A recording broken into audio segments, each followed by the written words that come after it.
Hello everyone, मैं Gautam Maurya Aryan expert classes में पुनः आप सभी का स्वागत करता हूं। पिछली वीडियो में हमने देखा था अक्षांश रेखाओं के बारे में और आज हम लोग देखेंगे देशांतर रेखाओं के बारे में। तो चलिए आइए शुरू करते हैं। सबसे पहले क्या होती है देशांतर रेखाएं? तो पृथ्वी पर उत्तर से दक्षिण की ओर खींची जाने वाली रेखा या उत्तरी ध्रुव को दक्षिणी ध्रुव से मिलाने वाली रेखा ही आपकी देशांतर रेखा कहलाती है। ठीक है दोस्तों। और पृथ्वी के बीचों बीच से जो देशांतर रेखा खींची जाती है उसको बोलते हैं हम 0 डिग्री देशांतर रेखा। ठीक है दोस्तों। जिस प्रकार 0 डिग्री अक्षांश रेखा पृथ्वी को दो गोलार्धों में बांटने का काम कर रही थी, ऊपर वाला गोलार्ध उत्तरी गोलार्ध और नीचे वाला गोलार्ध दक्षिणी गोलार्ध, उसी प्रकार ये जो 0 डिग्री देशांतर रेखा होती है ये भी पृथ्वी को दो गोलार्धों में बांटने का काम करती है। पूर्व वाला 0 डिग्री देशांतर के पूर्व वाला जो गोलार्ध होता है वो कहलाता है पूर्वी गोलार्ध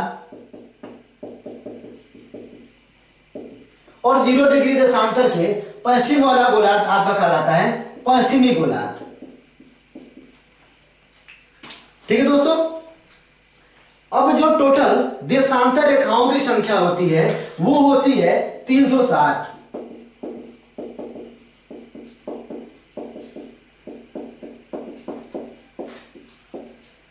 यानी कि 0 डिग्री देशांतर के पूर्व की तरफ से जाएं तो भी आपको कुल 180 देशांतर रेखाएं और 0 डिग्री देशांतर के पश्चिम से जाएं तो भी आपको कुल 180 देशांतर रेखाएं मिलती हैं। ठीक है दोस्तों। या इसको ऐसे भी समझ सकते हैं कि मान लीजिए ये है आपकी 0 डिग्री देशांतर और इधर वाली रेखा है आपकी 180 डिग्री देशांतर। ठीक है दोस्तों। तो जब 0 डिग्री देशांतर से काउंट करते हुए पूर्व में आप जाएंगे 180 डिग्री देशांतर तक, तो 0 डिग्री देशांतर और 180 डिग्री देशांतर को लेकर के टोटली आपकी 181 देशांतर रेखाएं होती हैं। पुनः जब आप 0 डिग्री देशांतर से पश्चिम की तरफ जाएंगे 180 डिग्री देशांतर तक तो आपको मिलेगी कुल 179 देशांतर रेखाएं और जब आप इन दोनों को प्लस करेंगे तो ये आपकी टोटल होती हैं कितनी? 360 देशांतर रेखाएं। ठीक है दोस्तों। तो इस प्रकार कुल देशांतर रेखाओं की जो संख्या होती है 360 होती है और यहाँ पे जो 180 डिग्री देशांतर रेखा होती है वो 0 डिग्री देशांतर के ठीक विपरीत होती है। ठीक है दोस्तों।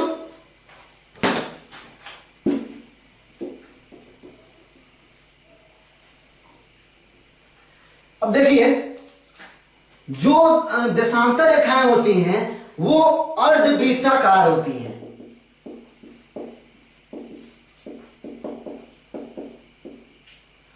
देशांतर रेखाएं अर्धवृत्ताकार होती है, लेकिन ठीक इसके विपरीत हमने पिछली कक्षा में पढ़ा था कि जो अक्षांश रेखाएं होती हैं वो वृत्ताकार होती हैं। ठीक है।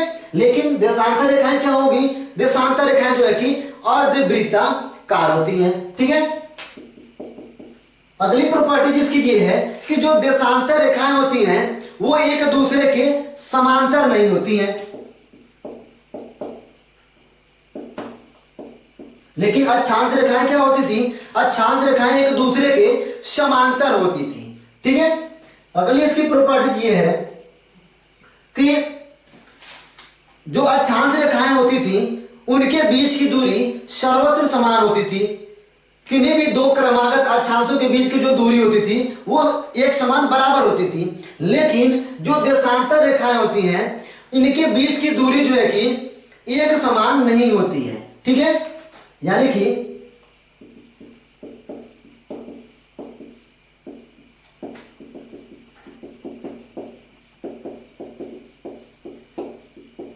बीच की दूरी इनकी बराबर नहीं होती है। कहने का मतलब यह है कि जैसा कि आप लोग डायग्राम में देख रहे हैं कि जो देशांतर रेखाएं हैं एक पोल से निकलने के बाद दूसरे पोल पर मिल जा रही है जाकर के, अर्थात जो इनके बीच की सर्वाधिक दूरी आपको दिखाई दे रही है 0 डिग्री अक्षांश पर, यानी कि विषुवत रेखा पर। ठीक है। यानी कि दो देशांतरों के बीच जो सर्वाधिक दूरी होती है वो आपकी विषुवत रेखा पर ही होती है। ठीक है, और विषुवत रेखा से जैसे ही आप ऊपर की तरफ यानी कि उत्तरी गोलार्ध की ओर जाएंगे, तो जैसे जैसे आप ऊपर को जाएंगे वैसे वैसे दो देशांतरों के बीच की दूरी कम होती चली जाती है।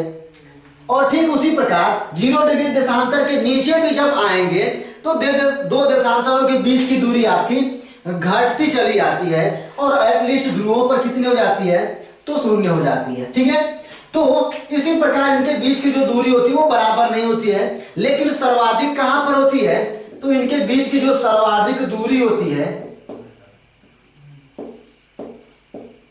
वो होती है विषुवत रेखा पर। ठीक है, कितनी होती है, तो 111.31 किलोमीटर। ठीक है दोस्तों, यानी कि एक ये आपकी देशांतर रेखा है, दूसरी ये है, इनके बीच कितनी दूरी है, तो 111.31 किलोमीटर। ठीक है दोस्तों, बढ़ते हैं अगले प्रॉपर्टीज की ओर।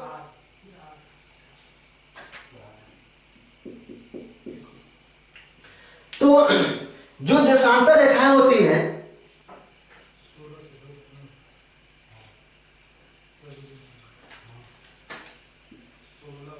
आप देख रहे हैं यहां पे कि सभी एक पोल से निकल के दूसरे पोल पे मिल रही हैं, तो इनकी जो लंबाई होती है, देशांतर रेखाओं की जो लंबाई होती है वो क्या होती है, समान होती है। ठीक है दोस्तों, सभी देशांतर रेखाओं की जो लंबाई होती है वो समान होती है। इसके ठीक विपरीत थी अक्षांश रेखाओं की जो लंबाई होती थी वो बराबर नहीं होती थी, समान नहीं होती थी। लेकिन यहां पर जो है कि सभी देशांतर रेखाओं की जो लंबाई होती है ये एक समान होती है। ठीक है दोस्तों, अब देखिएगा आगे बढ़ते हैं।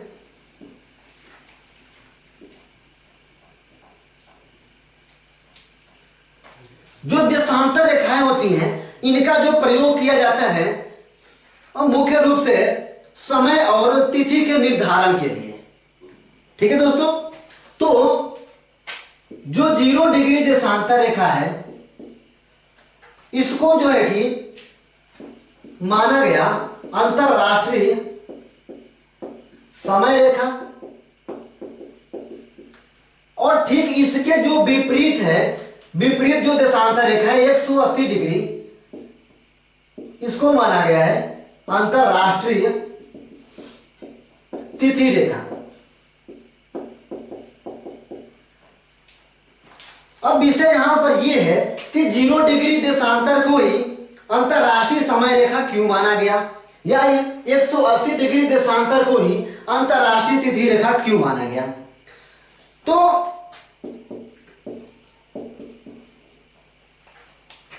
सभी देशांतर रेखाओं की लंबाई एक समान होने के कारण सन 1884 ईस्वी में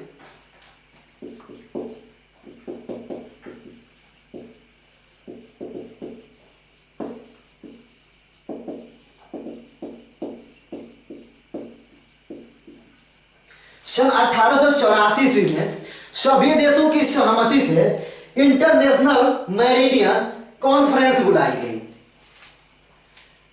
किस विषय पर, तो विषय यह था कि किस जो है कि देशांतर रेखा को अंतरराष्ट्रीय समय रेखा या तिथि रेखा माना जाए। तो इस कॉन्फ्रेंस में यानी 1884 ईस्वी में यह माना गया कि जो इंग्लैंड के ग्रीनविच शहर से गुजरने वाली जो देशांतर रेखा है उसे ही जो है कि अंतरराष्ट्रीय समय रेखा माना जाए, क्योंकि जो ग्रीनविच शहर था वहां पर टाइम की सबसे पुरानी रिसर्च लेबोरेटरी थी। ठीक है दोस्तों, इसीलिए ग्रीनविच से होकर गुजरने वाली 0 डिग्री देशांतर रेखा को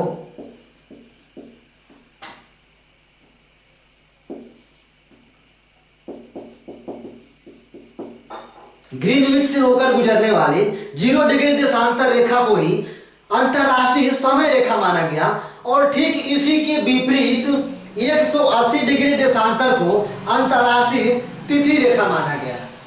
ठीक है दोस्तों, क्या रीजन था? तो रीजन यही था कि इंग्लैंड के ग्रीनविच शहर में समय की, टाइम की प्राचीन रिसर्च लेबोरेटरी थी। इसी कारण ग्रीनविच से गुजरने वाली 0 डिग्री देशांतर रेखा को अंतरराष्ट्रीय समय रेखा माना गया और इसके विपरीत जो 180 डिग्री देशांतर रेखा थी उसको माना गया अंतरराष्ट्रीय तिथि रेखा। ठीक है दोस्तों, अब देखिए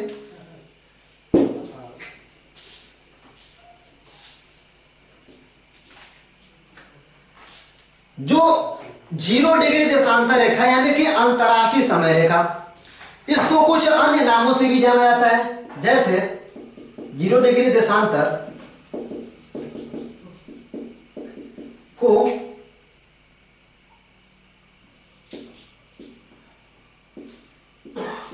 PML यानी कि प्राइम मेरिडियन लाइन यानी कि प्रधान या मध्योत्तर रेखा, या प्रधान मध्याह्न रेखा, या ग्रीनविच शहर से गुजरने के कारण इसे ग्रीनविच रेखा भी कहा जाता है।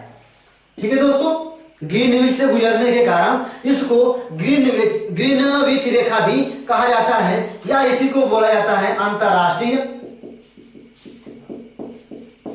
समय रेखा। ठीक है दोस्तों, और 0 डिग्री देशांतर का जो समय होता है उसको क्या बोला जाता है? तो उसको बोला जाता है GMT यानी कि ग्रीनविच मेरिडियन टाइम या मीन टाइम।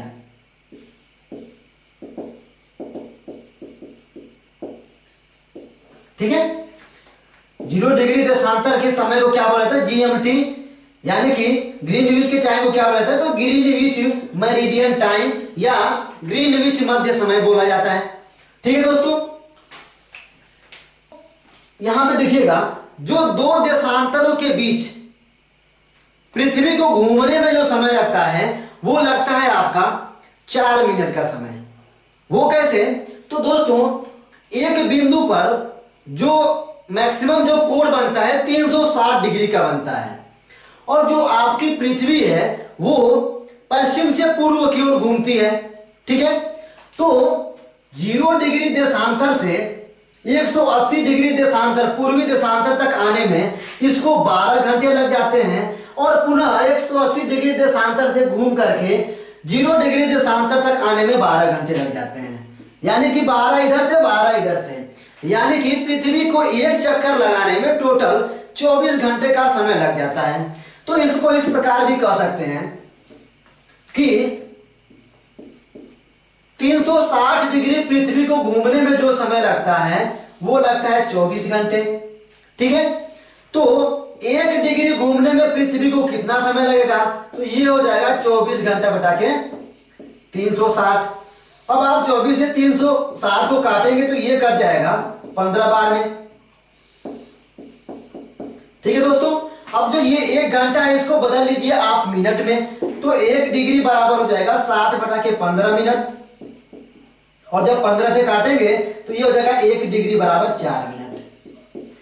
तो यहां पर ये जो निकल के आया है इसका मतलब ये हुआ कि पृथ्वी को एक देशांतर घूमने में जो समय लगता है, ठीक है, यानी कि 0 डिग्री देशांतर से 1 डिग्री देशांतर के बीच घूमने में जो समय लगेगा 4 मिनट का, या 1 डिग्री देशांतर से 2 डिग्री देशांतर तक जाने में जो समय लगेगा वो 4 मिनट का लगेगा। ठीक है दोस्तों, और यहां पे देखिएगा जब पृथ्वी आपकी पश्चिम से पूर्व की ओर घूमती है तो जो 0 डिग्री देशांतर से पूर्व के जो समय में जो पूर्व का समय होता है उसमें ये 4 मिनट प्लस किया जाता है। ठीक है, अगर 1 डिग्री देशांतर अगर घूम रही है 0 डिग्री देशांतर से आगे पूर्व में तो इधर 4 मिनट प्लस किया जाएगा, और अगर 0 डिग्री देशांतर से पश्चिम में 1 डिग्री देशांतर के टाइम को अगर ले रहे हैं तो वहां पर 4 मिनट माइनस किया जाएगा। ठीक है दोस्तों, इसको थोड़ा सा एग्जाम्पल के माध्यम से हम लोग समझते हैं। जैसे मान लीजिए कि जो ग्रीनविच का समय है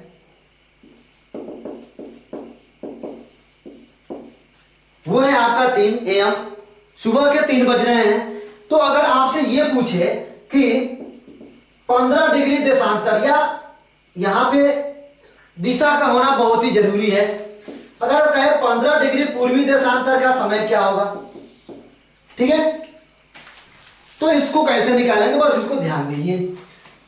तो यहां पे देखिएगा, मैंने अभी बताया कि पृथ्वी को 1 डिग्री देशांतर घूमने में जो समय लगता है वो लगता है 4 मिनट का। ठीक है दोस्तों, तो जब 1 डिग्री घूमने में 4 मिनट का समय लगेगा तो 15 डिग्री घूमेगी पृथ्वी, तो उसको घूमने में कितना समय लगेगा, तो ये हो जाएगा 4 × 15 यानी कि टोटल 60 मिनट, और 60 मिनट यानी कि 1 घंटे का समय लगेगा।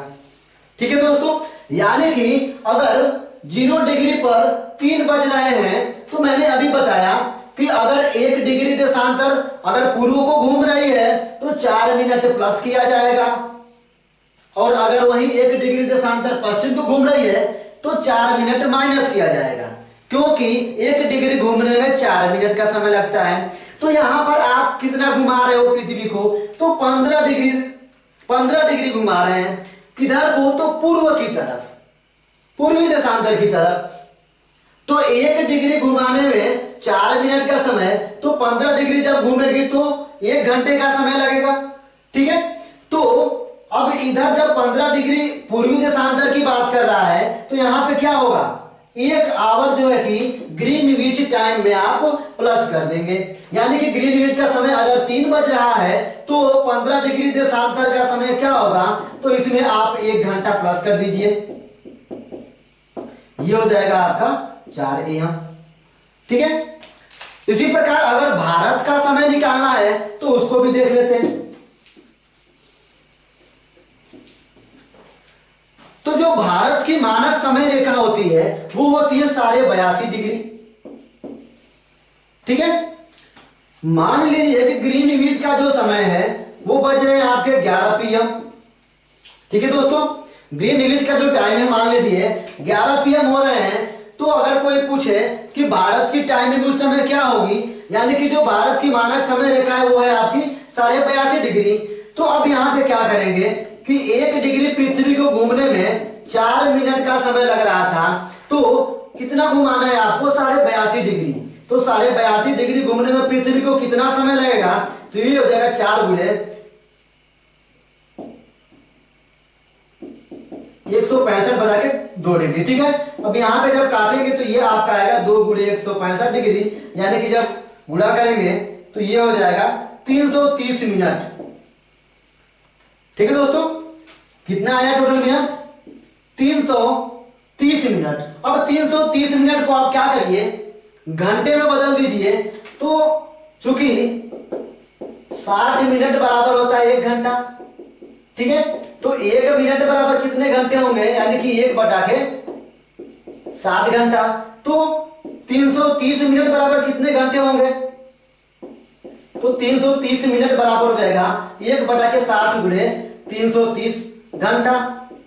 अब यहाँ पे एक जीरो कट जाएगा, बचेगा क्या आपके पास, तो 33/6। अब जब भाग जाएंगे तो 5 बार भाग जाएगी और यहाँ पे बचेगा 3/6 घंटा। ठीक है दोस्तों, अब यहाँ पे देखिएगा 3 से काटेंगे 6 को 2 बार में कट जाएगा, तो यहाँ पे क्या आया, यहाँ पर आपका निकल के आया 5 × 1/2 घंटा। अब यहाँ पे 1/2 यानी कि आधे घंटे बराबर कितना होता है, तो 1 घंटे बराबर होता है 60 मिनट, तो आधे घंटे बराबर कितना होगा, तो 30 मिनट हो जाएगा, यानी कि ये हो जाएगा 5 घंटा 30 मिनट। ठीक है दोस्तों, चूंकि जो भारत है वो 0 डिग्री देशांतर के पूर्व में स्थित है, यानी कि 82.5 डिग्री पूर्वी देशांतर है भारत का मानक समय। तो मैंने बताया कि जब पूर्व की तरफ आप बढ़ेंगे तो टाइम प्लस करने होंगे, और जब पश्चिम की ओर जाएंगे तो वही टाइम आपको माइनस करने होंगे। तो यहाँ पे जो ग्रीनविच का समय है 11 बज रहे हैं, तो भारत की टाइमिंग क्या होगी, तो आप 11 में कितना प्लस करेंगे, तो 5.5 घंटे आप प्लस कर दीजिए, ये हो जाएगा आपका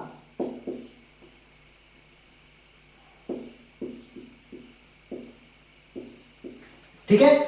16 बजेंगे आपके, यहां पे था पीएम, तो यहां पर क्या हो जाएगा आपका एएम।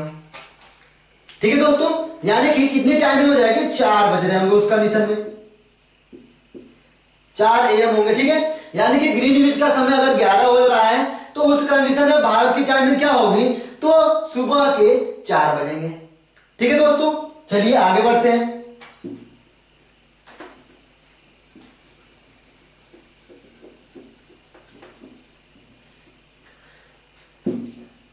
अब हम लोग देखते हैं 180 डिग्री देशांतर रेखा को।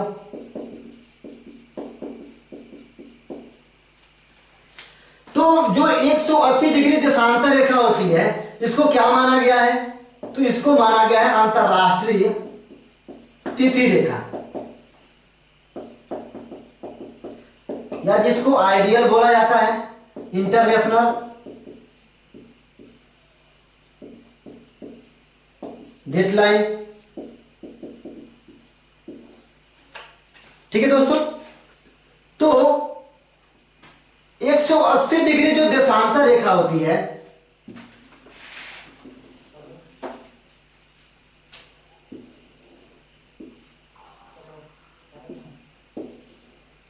मान लीजिए कि ये वाली जो रेखा है ये 180 डिग्री देशांतर रेखा है। ठीक है,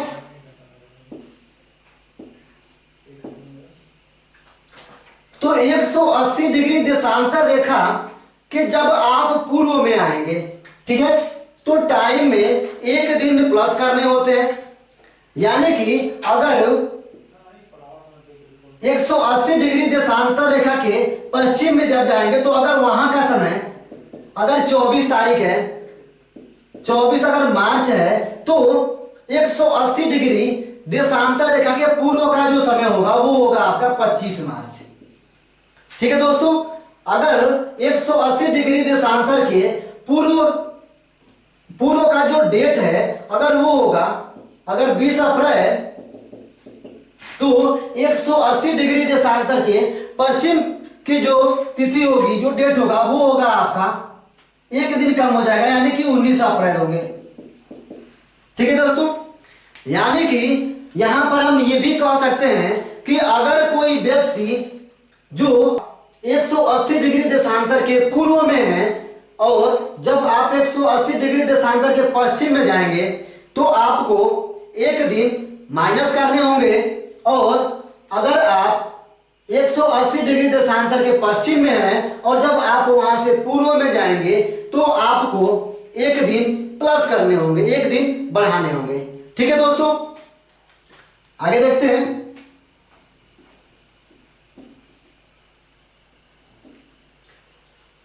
जो 180 डिग्री देशांतर रेखा होती है वो बिल्कुल सीधी नहीं है, क्योंकि कुछ देश जो है कि अगर वो सीधी खींची जाती तो कुछ देश ऐसे हैं जो 180 डिग्री देशांतर रेखा के पूर्व और पश्चिम में दोनों में पड़ जाएंगे।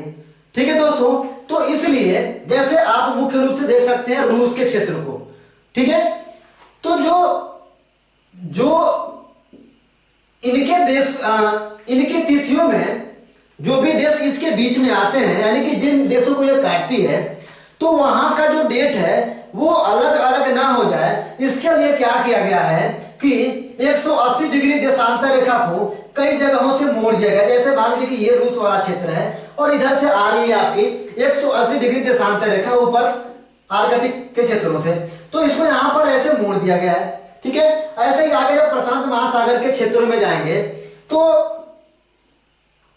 जो छोटे छोटे द्वीप हैं वहां पर भी इसको 2-3 जगहों पर जो है कि मोड़ दिया गया है। मुख्य रूप से इसको 4 बार मोड़ा गया है।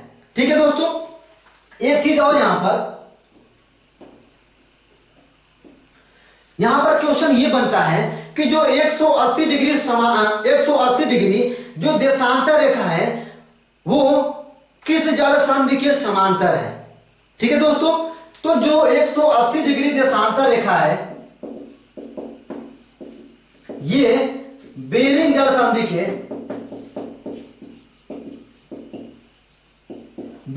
संधि के समांतर है। ठीक है दोस्तों, यानी कि बेरिंग जल संधि किन दो देशों के बीच है या किन महाद्वीपों के बीच है, तो बेरिंग जल संधि आपकी एशिया और उत्तरी अमेरिका के बीच है।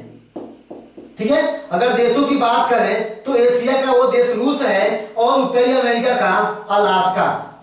ठीक है, अलास्का यानी कि ये इस पर किसका अधिकार है, तो अमेरिका का। ठीक है दोस्तों, अगर पूछे कि 180 डिग्री देशांतर रेखा या अंतरराष्ट्रीय तृतीय रेखा किस जल संधि के समांतर है, तो बेरिंग जल संधि के समांतर है। ठीक है दोस्तों, आगे बढ़ते हैं। अब यहां पे थोड़ा सा देख लेते हैं कि 180 डिग्री जो देशांतर रेखा, जो 0 डिग्री देशांतर रेखा है वो कर्क रेखा, मकर रेखा और विषुवत रेखा को कहां पर काटती है।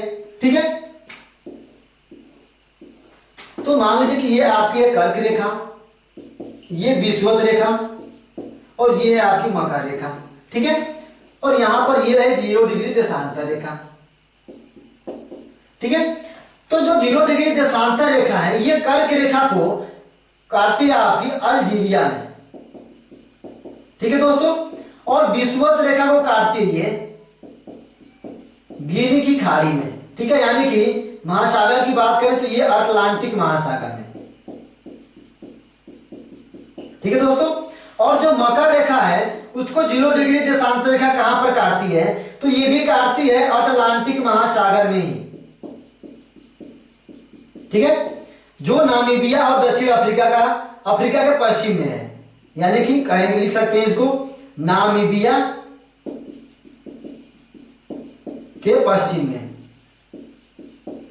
ठीक है दोस्तों, तो ध्यान दीजिएगा इसको, जो 0 डिग्री देशांतर रेखा है वो कर्क रेखा को अल्जीरिया में काटती है, विषुवत रेखा को अटलांटिक महासागर में काटती है यानी कि गिनी की खाड़ी में काटती है, और मकर रेखा को कहां पे काटती है, तो दक्षिणी अटलांटिक महासागर में काटती है, नामीबिया के पश्चिम में।